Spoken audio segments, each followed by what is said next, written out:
上期节目播出之后，很多人在评论里面让我也聊一聊希拉里。你们把我当成什么人啊？叫我聊我就聊啊。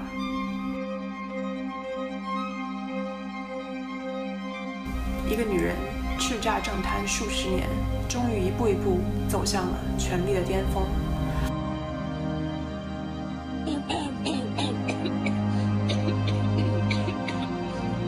一宗宗离奇的死亡事件都将矛头指向了她，而维基解密暴露出来的3万多封邮件里面，又隐藏着什么？在一首古老而神秘的歌谣里面，这一切秘密终于水落石出。敬请收看。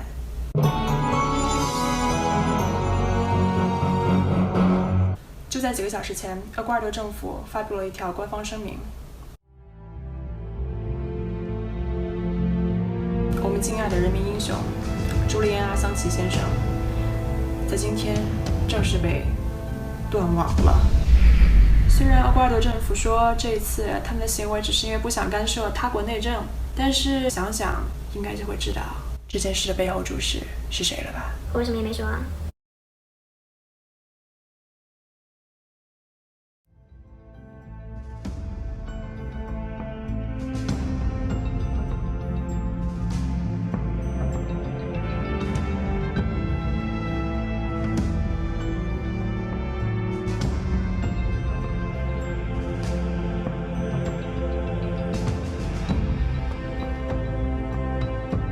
突然感觉纸牌屋不像电视剧，像纪录片。其实买官卖官、讨价还价这种事儿，在美国19世纪就开始有了。最早是因为当时竞选总统的人都没有多少钱，所以对于支持他们的人来说，既然没有办法用金钱承诺，只好用官制承诺。说白了就是用钱买不来你的选票，就用权买。所以买官卖官也情有可原了。Too young, too simple, sometimes naive。不过我倒是发现，似乎所有胆敢跟希拉里作对的男人，都会深陷性侵的丑闻。性侵？先保住性命吧。据美国媒体统计，至今已有5人因为反对希拉里或涉及邮件门内幕而意外身亡。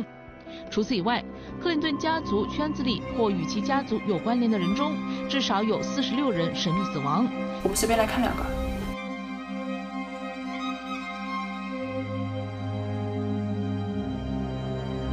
官方死法是许杠铃意外撞击喉咙。啊，第2位离奇死亡的是 Victor Dorn， 美国一位高产作家、调查记者，人生的大半辈子花在调查阴谋论上。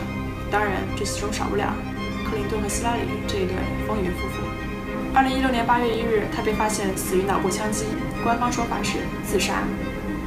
Victor 死了之后，网上的右翼分子们兴高采烈，义愤填膺的对希拉里展开了口诛笔伐。虽然一些人的死的确是巧合，但似乎只要和克林顿夫妇沾上边的人，没有人是安全的。That's right.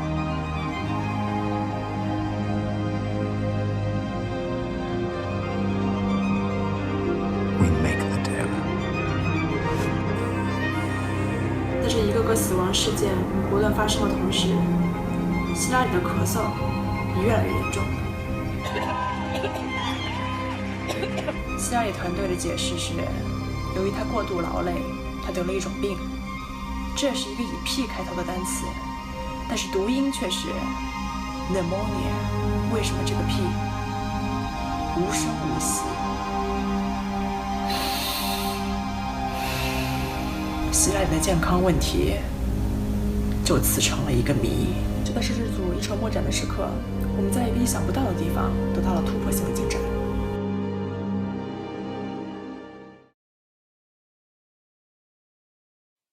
说谎的人要吞1000根针哦。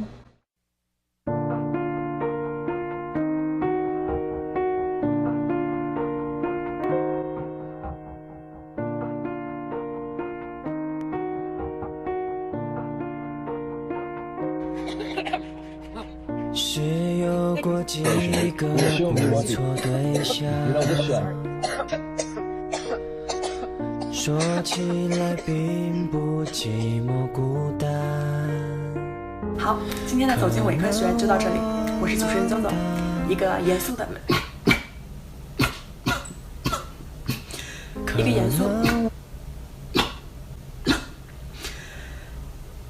可能我浪荡，让人家不安。所以他就喜欢蹭你的热点啊！我连的是公共 WiFi。